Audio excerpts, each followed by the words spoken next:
Take one. All right, grade 5s. Today we're going to move on to adding decimals. So this is the sheet you want to be looking at right now. Okay, so I'm going to go over the part that says quick review here with you.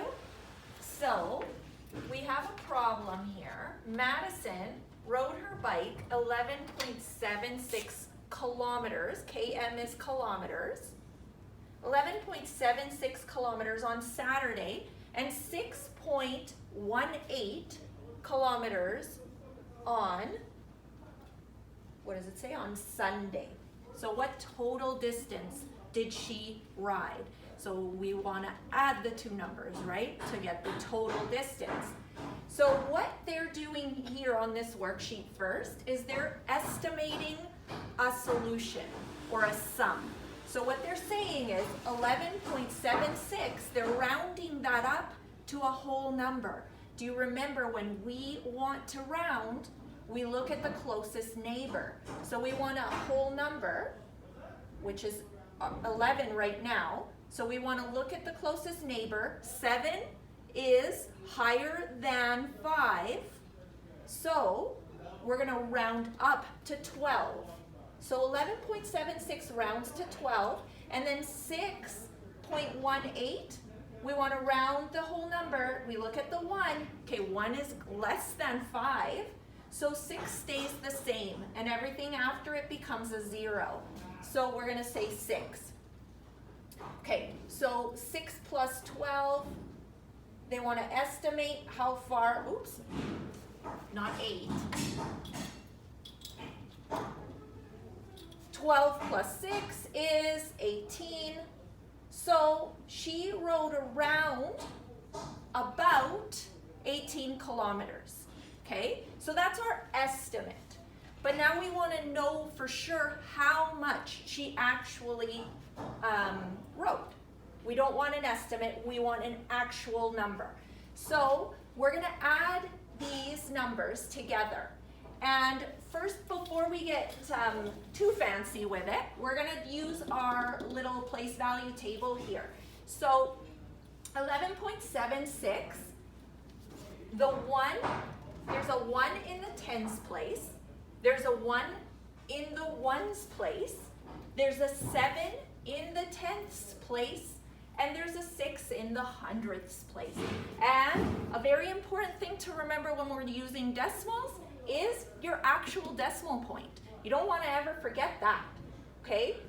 Now, when we're adding decimals, it's very important to line up your decimal points, because otherwise you're not going to be able to add it up correctly. We want to add up all the same place values together. So that's why we're using this table right now, just to help us organize our question. So 6.18 is our next decimal that we want to add. So there's a 6 in the ones place, there's a 1 in the tenths place, and an 8 in the hundredths place. So look at how this decimal is kind of, I don't like that. Let's move that up. Okay, so this is what our addition is going to look like, our addition question. Okay, so I'm going to just rewrite this here. Let's do this. 11.76 and 6.18. Do you see how I've lined up my decimals really nicely here? And I've put an addition sign here so I don't get confused. I'm adding them. So 6 plus 8, 14. I'm going to go through and add. Okay, so we carry the 1. 7 plus 1 is 8. Don't forget that 1 is 9. And now I bring my decimal down. Okay, can't forget that decimal. 1 plus 6 is 7. And 1 carries down. There's no number here to add. So look at that. I forget her name. Our friend Madison, she rode 17.94 kilometers. Is that close to our estimate of 18? It is, because if we rounded this up, we would get 18 kilometers if we rounded to the nearest whole. So our estimate confirms that we did our addition correctly. That's why we did the estimate. It's just a double check. You don't always have to do that, but it's good to know how to do it. Okay, so remember the most important part about adding, because I know you know how to add, you're all addition pros by now, but the different thing now is we have these decimal points that always have to be lined up. Okay, so that's the most important takeaway today. Line up your decimal points before you add. Okay, all right, so now you have this worksheet to work through, and you also have this one called Find the Mistakes, which basically you're given two addition decimal questions.